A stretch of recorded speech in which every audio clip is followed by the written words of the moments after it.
Good morning. So I'm going to start this video with some extreme honesty. I have been sitting in this chair and staring at the title of this video for 15 minutes now because as you all know, I'm a huge advocate and a huge believer in the power of your story, right? And I've said this before, that your story is the most powerful asset that you have. And there is nothing that is more life-bringing and more healing than your own story, right? And I like to consider myself a pretty vulnerable person, and I also like to consider myself a very honest person. But there are still parts of my story and parts of my experiences that I don't share with everybody. And it's not necessarily because it comes from a place of personal shame, because I've done a lot of inner work to own a lot of my story. So it's not necessarily like personal shame, but part of the challenge of sharing your story is owning the fact that people might misinterpret your story, that people might judge you for elements of your story, that people might look at you in a negative light because of areas of your story.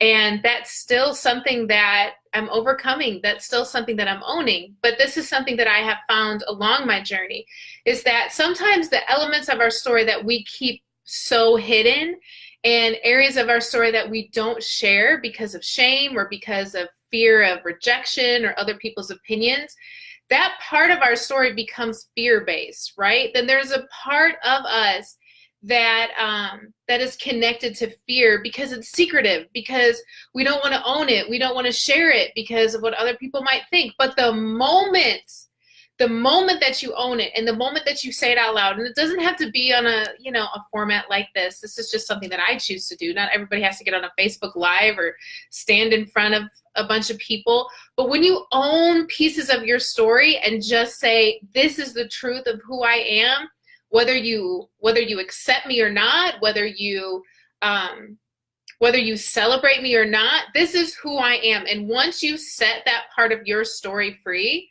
you set yourself free, which is why one of the taglines that I use is free your story, free yourself. The minute that you take the chains off of areas of your life that you're ashamed of, and you just set them free and say, man, it is what it is. This is my life. This is who I am. You start to set yourself free. So this is a part of who I am. I've been suffering. Suffering is a strong word. I have been going through the effects of an eating disorder for nearly 10 years now. And just to give you backstory, I grew up overweight. My earliest memories. I've always been an overweight child. And when I went through high school and middle school and high school, extremely overweight, and then once I got from high school to college, I was morbidly obese. Like, I was over 300 pounds once I got into college. And, through those years, I had some self-esteem issues, but overall, I was the funny girl. I was the overweight jokester, sarcastic. So I didn't really bother myself with feeling super down about my weight. Like, I wasn't on crash diets. I wasn't trying to starve myself. I didn't suffer from any of that in middle school and high school. I just was Amy. And I kind of owned, yeah, I'm overweight, but it wasn't like this huge issue until I got into college, like my second year of college. And I went to Six Flags Great America with all the roller coasters. And there was this new roller coaster. It's called the Raging Bull. This memory is like so ingrained in my mind. It's called the Raging Bull.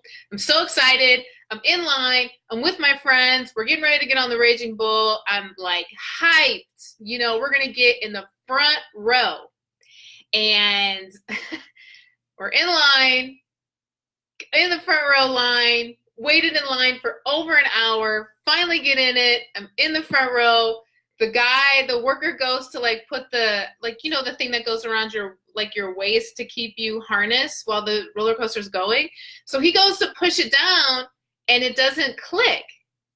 And I'm looking around like, oh, this seems like it could be a problem. Pushes down again, doesn't click. Third time doesn't click. Then he looks at me and he's like, you can't ride this ride. You don't fit on it. And I remember like the entire, like, I felt like everything froze because it's packed. I mean, there's people everywhere. It's packed. And I was like mortified. I was absolutely mortified. So I get off and I'm like trying to keep like a straight face. Like, I'm not going to cry. I'm not going to make this scene. I'm just going to like go off to the side and just pretend that my life didn't just flash before my eyes. I get off and I'm on the other side. My friends go on the roller coaster, loved it, had a great time, got off, and then they felt kind of awkward because they're like, they don't know what to say because they know I'm embarrassed. And like the rest of the day while we were at the theme park, I was mortified. And it was like, that was like my moment of no return. Like after that, I thought, I'm not going to live like this. Like, this is not going to be my reality. I'm not going to miss out on life because of my weight. So I decided, you know what? I'm going to go to Weight Watchers. I'm going to get it together and I'm going to get healthy.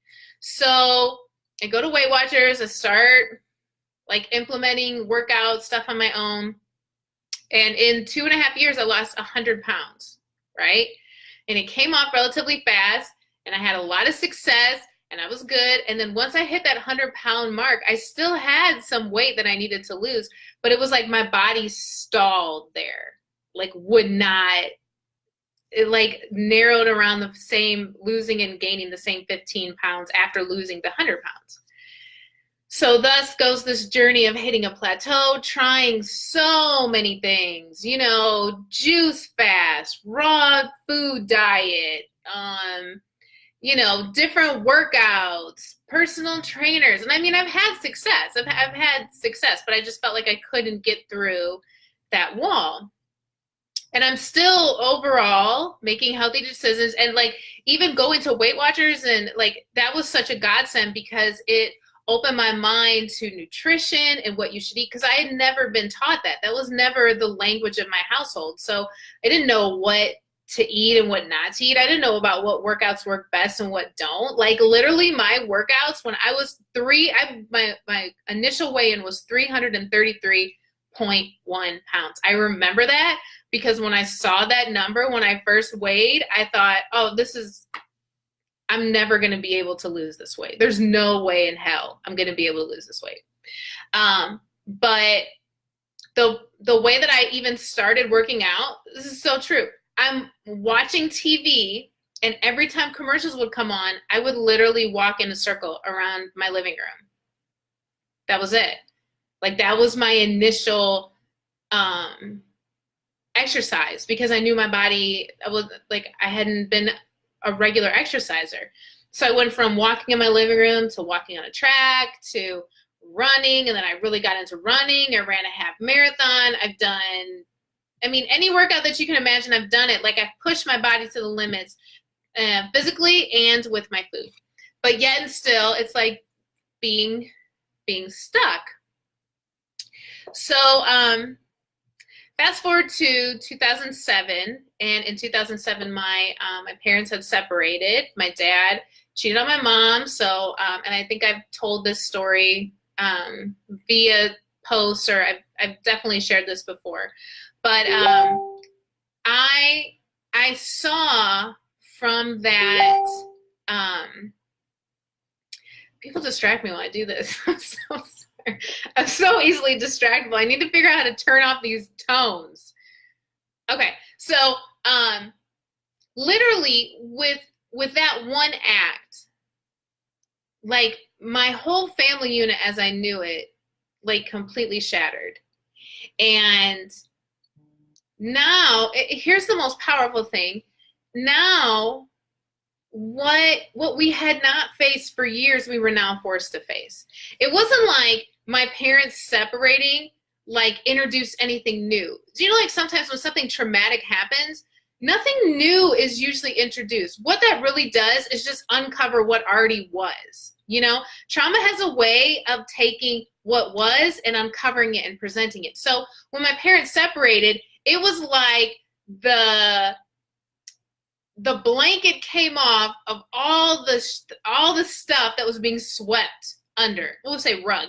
The rug was up and all the dirt was there. You know, all the things that nobody wanted to talk about, nothing that ever was addressed, now was having to be addressed. And for me, all at once, life was coming at me. And it was like dealing with anger with my dad and then anger with my mom. And then at the time, like, bunch of issues were happening at the church that I was going to. So it was like all this stuff was going on at the church, and I was trying to find a job. And then I found a job, and I was working at a lockdown facility for troubled youth. I was responsible for 12 boys, you know, so it was a really intense work environment. And it was like life was overwhelming me. And I ended up moving. I picked up my life and I moved to Tennessee. And I thought that if I left Indiana, it was chaos, pressure, it was suffocating. And I thought, if I leave Indiana and I start over, I'm going to be good. All I need to do, I just have to get out of here, and I got to go to Indiana. And if I go to Indiana, I'm going to be good. And what I learned is that, and it's something my mom told me when I was living in Indiana, and I was like, I just need to get the hell out of here. Obviously, I didn't say get the hell out of here to my mom, but I thought that. Just need to get out of here. And my mom told me, she said, Amy, wherever you go, you take you with you. So while you think you're running from something, she said, you're running with yourself. And it'll be a different location, but same person. And I thought she was stupid. So I was like, well, that's stupid. You know, like, whatever, I'm going to prove her wrong. She sure as hell was right.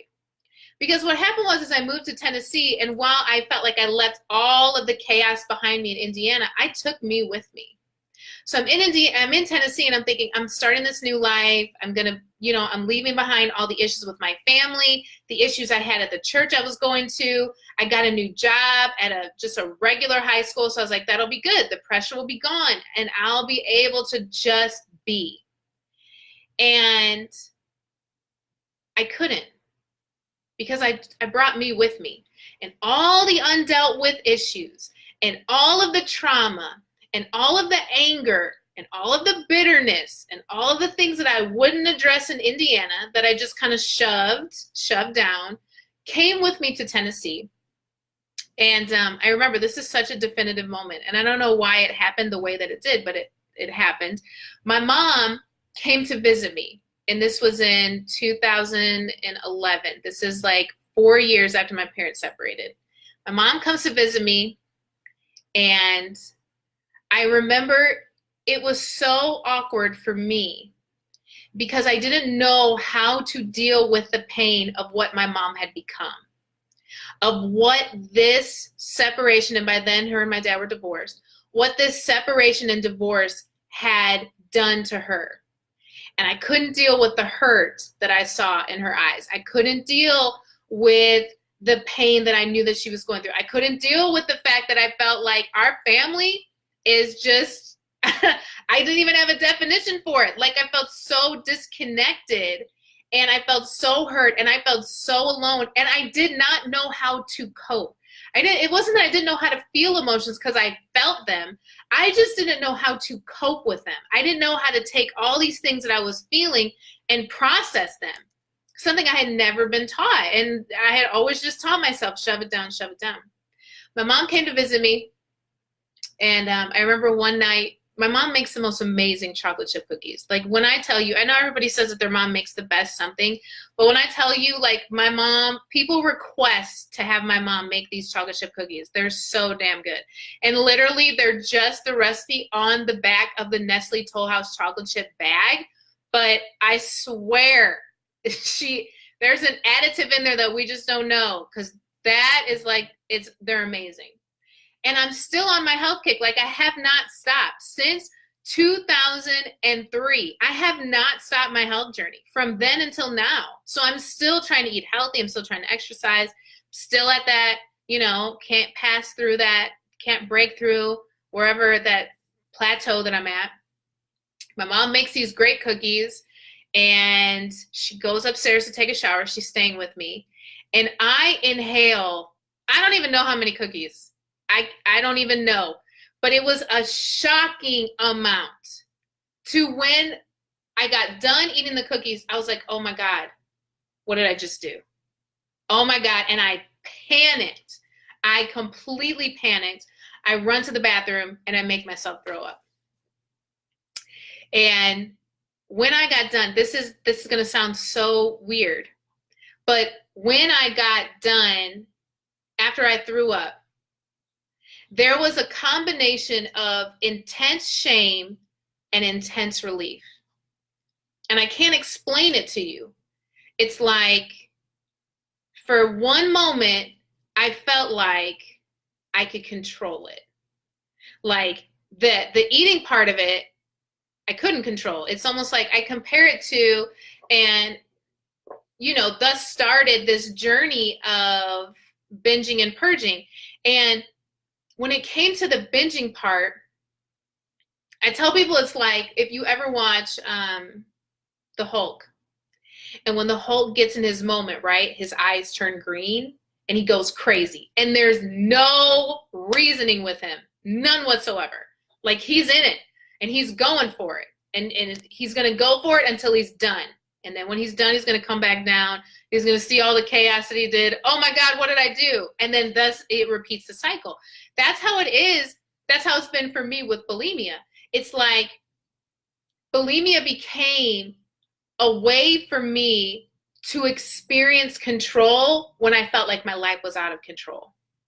When emotions came and I did not know how to deal with those emotions, bulimia became the release. And the release was like if I was really tired and overwhelmed, or if I was lonely, or if I was upset, if at one point my bulimia got so bad because I was in this, I don't even know, I wouldn't even call it a relationship, but I was in love. I was so in love with this man.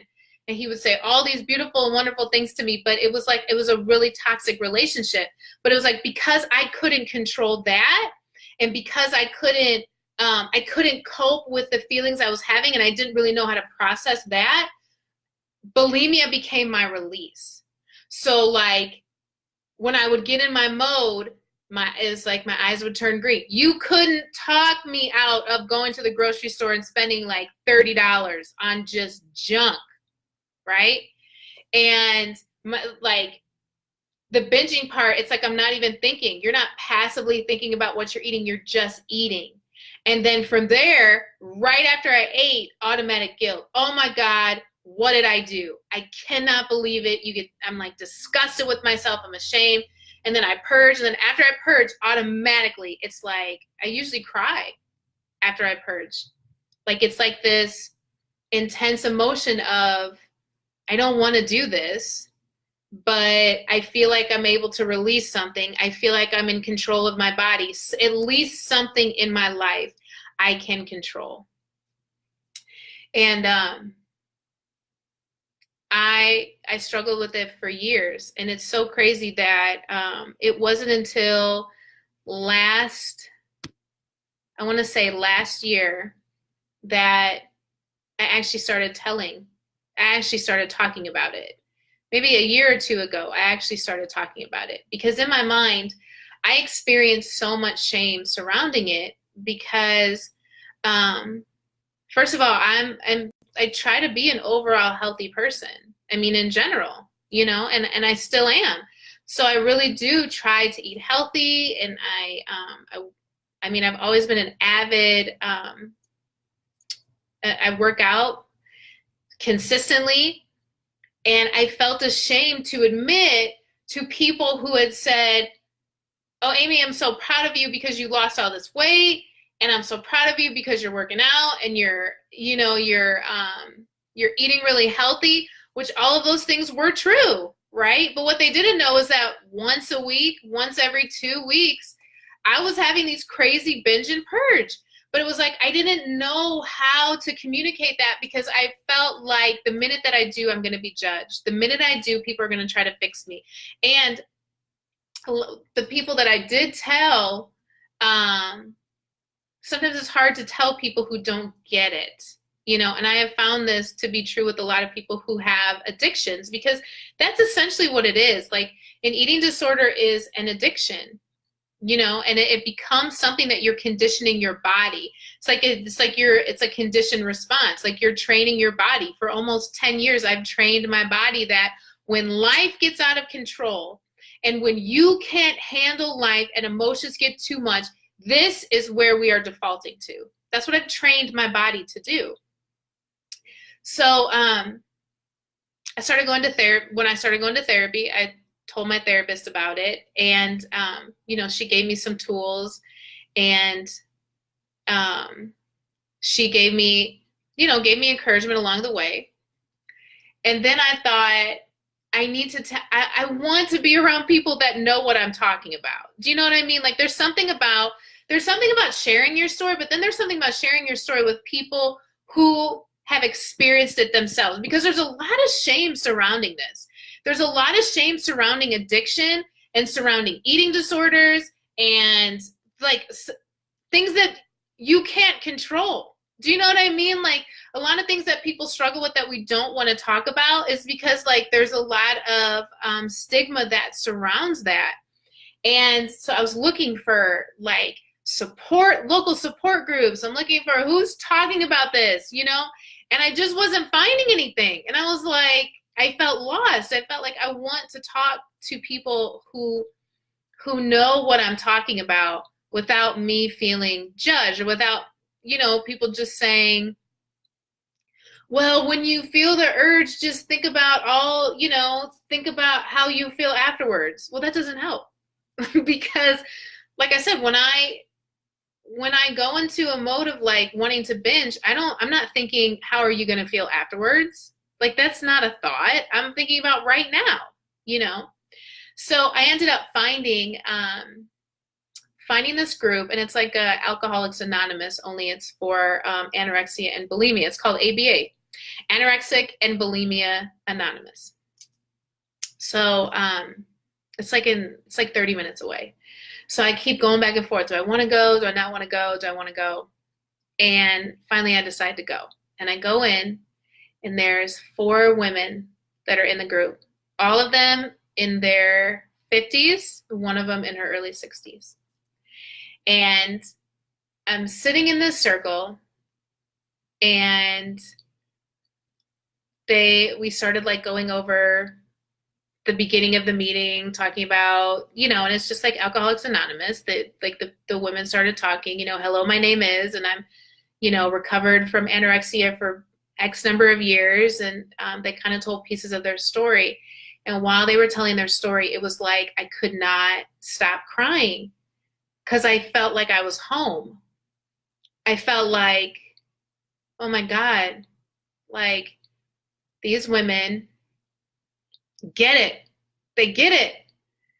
They get the struggle, the personal struggle, right? Like all of us are human. So there's like a humanity in me that gets the struggle of another human, right? Like I have a friend who really struggles with alcohol intake. He drinks a lot and he doesn't want to drink, you know? But he's an alcoholic. So while I can identify with his human struggle, I can't identify with the fact that he likes to, like he is almost a prisoner to his desire to drink.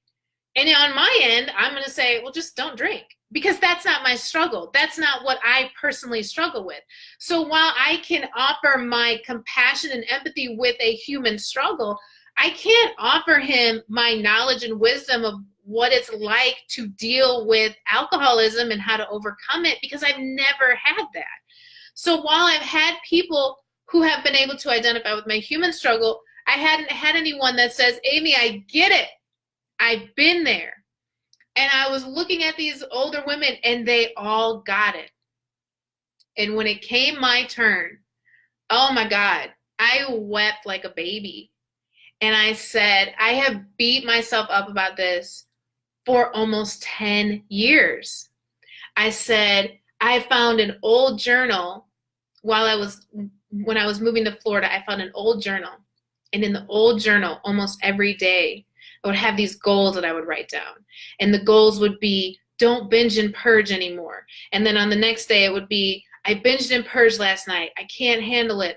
I'll never get over this. I mean, just like every single day, it's like me wanting so badly to get rid of this, wanting to become better, wanting to release it. But it was like, I couldn't. I felt like I couldn't. And I'm talking to these ladies and I'm telling them and I'm dialoguing, and it's like they're grabbing my hands, they're hugging me. And so I started going to these meetings. And so we've been going through, we went through the 12 steps, right? It's a 12-step program, just like AA. And I remember when we went through the first step, and the first step was so powerful. And the first step essentially says, I am powerless to control this. That this has become more than I can handle, and I'm powerless to control it. So I release it to a higher power. That was difficult for me to embrace. The idea that something in my life had become too much for me to handle, and I had to release it and know I cannot control this, right? Like addictions and things that have become habitual in your life, a lot of times you've physically conditioned your body to do it. So now you're fighting against your very physical nature, which is a losing battle. It's a losing battle. So the ladies would tell me, Amy, if you feel that urge to binge, they said, you're not going to be able to overcome it. Like, step one is don't beat yourself up when that urge comes. Don't beat yourself up when you want to go back to an old behavior, because you're not going to be able to control it. It's become a habit. It's become an addiction. It's more than just wanting to eat. It's now becoming an addiction. So now that you own that, now you're not going to be freaked out when it comes. Now you're not going to feel guilty about yourself when it comes up again, because that's where it started, right? I would write down these goals. I'm not going to do this anymore, and I'm going to overcome this. And then the minute that the urge would come, I would automatically beat myself up like, man, it's here, it's back. Something is wrong with me. I'm doing something wrong. How do I get rid of the urge? And it's not necessarily getting rid of the urge. It's owning the fact that this thing is going to consistently come up in my life, and that's okay. I just need to have the tools in place to overcome it. So going to those meetings and going through the 12 steps has been life-changing for me. It's been extremely life-changing in so many ways. And one of the major ways is realizing how powerful it is to stand in your truth and to identify what you're struggling with, even if you're afraid to do it. Like, I think that's one of the reasons why at all of these anonymous meetings, whatever they are, Alcoholics Anonymous, ABA, Overeaters Anonymous, Sex Addicts Anonymous, whatever the anonymous is, or whatever these self-help meetings are, when you stand in your truth and say, hello, my name is, and I am, and whatever you are, there's power in saying that, because now you're not trying to run from it. You're not trying to run from who you are. And it's not that it has to be a part of your identity, but it is a part of your struggle, and it's a part of your story. So when you own that part of your story and say, yes, this is what I'm struggling with. This has become a part of me, and it has started to take over my life. It's like the first step of recovery. It's the first step of saying, but I don't want this to be a part of my life anymore. And I realize that if I don't uncover it and I keep it hidden, that hidden part of me starts to overtake me. Because what was happening is that I became a really good hider. I've always been a great hider. Always. Which is why integrity is always a challenge for me.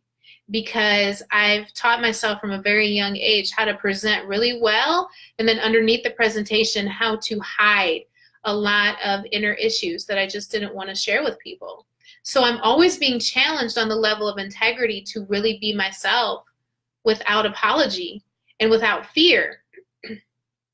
And what I've realized is that every time I do that and I stand in my truth and I expose parts of my story, that I get so much freedom and so much peace. And then I'm able to deal with the areas of my life that I want to deal with. Because the first step is identifying it and uncovering it. You know, like you can't deal with what you're hiding. So what I've come to realize is that I don't have shame. There's no shame in this. Like I'm not ashamed to share this with you.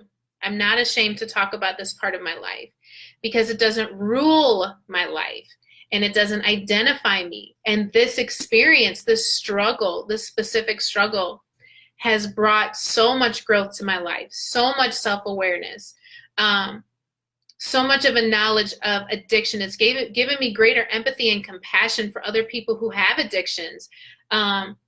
It's taught me how to continue to reach out even when I don't want to reach out. It's taught me how to search and find people who are of a similar struggle and connect with people I never would have connected with. And hear stories from people that have absolutely changed my life. Like these women in this group who have overcome, some of them both alcohol and an eating disorder addiction, and they've been clean for 10, 15, 20 years. That's inspiring. Like that is so inspiring. And I feel blessed by my struggles. I feel blessed by the things that I've had to travel through and had to deal with. Because the reality is that knowing that this is what I use to cope with emotions helped me to realize, first of all, I'm not a really good coper. That I have used so many other outlets to deal with uncontrollable emotions. That when my emotions get heavy, I have learned how to shove, and I have learned how to avoid, and I have learned how to run to everything else but the pain.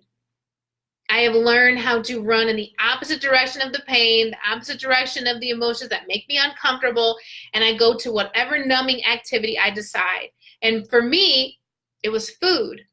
For you, it might be wine. It might be alcohol. You might run to sex. You might run to television. You might run to taking naps. You might, whatever you're running to, right? What happens is that the things that we're running to are just, they're not making the pain go away. They're not making the pain less. All they're doing is teaching us how to avoid something that we really need to address, that we really need to face. So for me, this wasn't just about an addiction. It wasn't just about bulimia. It wasn't just about food. It was a wake-up call for me that said, Amy, don't run away from the pain, lean into the pain. That it's okay to feel the pain. It's okay to run to those uncomfortable emotions and let those emotions teach you something. Because every time you're running to food and every time you're running to binge and purge, all you're doing is putting on pause the pain and the emotions over here. So now it's like a double whammy, right? Because I'm still struggling with this addiction and struggling with bulimia. But now and then on this side, I'm just adding to the latent, undealt with emotions and trauma that I just haven't been able to face. So I don't know where you're at in your life right now. I don't know what type of struggle that you're going through. I don't know what kind of secrets that you're holding on to. I don't know what kind of pain that you're running from. I don't know what you're choosing as a numbing for the pain. But I just want to let you know that there's life on the other side of that, and that it's important for you to find your safe place to uncover your secrets. Free your story, free yourself. So whatever parts of your story you find are shameful and they're hard to deal with, and you keep them covered up, and every day you tell yourself, there's no need to share this because I'm going to get over it. I said that so many times. There's no need to tell anyone that I struggle with bulimia because I'm gonna deal with it. Like, I don't need anybody. I got this. Just gonna go through it on my own, and then I won't tell anyone because there's no need, because then I'll just I'll get over it. And it didn't work like that for me. Life forced me out into the spotlight. It forced me out into the light to tell, because I needed it. So wherever you're at in life, there is a safe space for you to be yourself 100%, for you to stand in your truth and in your integrity and say, this is what I struggle with. This is what's really going on inside of me. They say that your secrets are what make you sick. And it's very true. It's an extremely true statement. And the only fear that comes with sharing has nothing to do with yourself. The fear is just what other people are going to think about you. And who cares? In the scheme of life, who cares? Like I said, sharing this on this platform at this level, people might have opinions. People might think I'm a hypocrite. People might think I'm a liar. People might think that I've misrepresented myself, or they might think that I'm weak. They might have a lot of adjectives to go along with it, and that's okay. I'm okay with that. I'm okay with other people's responses and opinions to my story. My story and my truth is not for everybody, and I'm okay with that. But I know that for me, sharing my story in the past has always given me more freedom than I can imagine. And it has allowed me to take the first step in recovery and take the first step in healing myself through my own story. So just want to encourage you, whatever area of your life that you're hiding, whatever you're using to dull or numb the pain, that there's life on the other side of that. And there's hope on the other side of that. For me, just like with any alcoholic or any addict, there's no like, all right, done. It's a daily battle.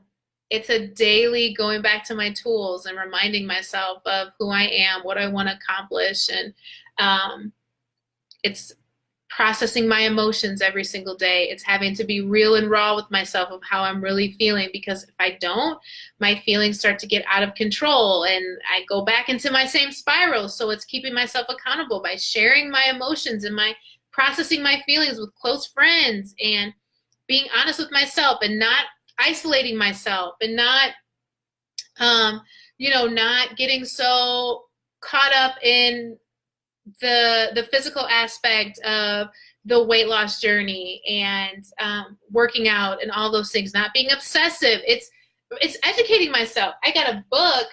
You get a book when you come in, right? So this is the Anorexic and Bulimic Anonymous.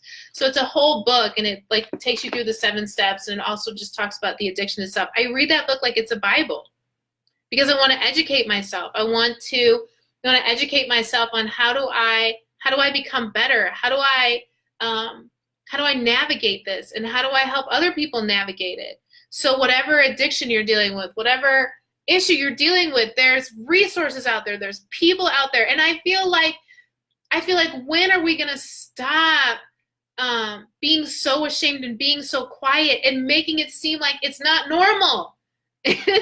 It's a normal human condition. Like addictions they're human conditions.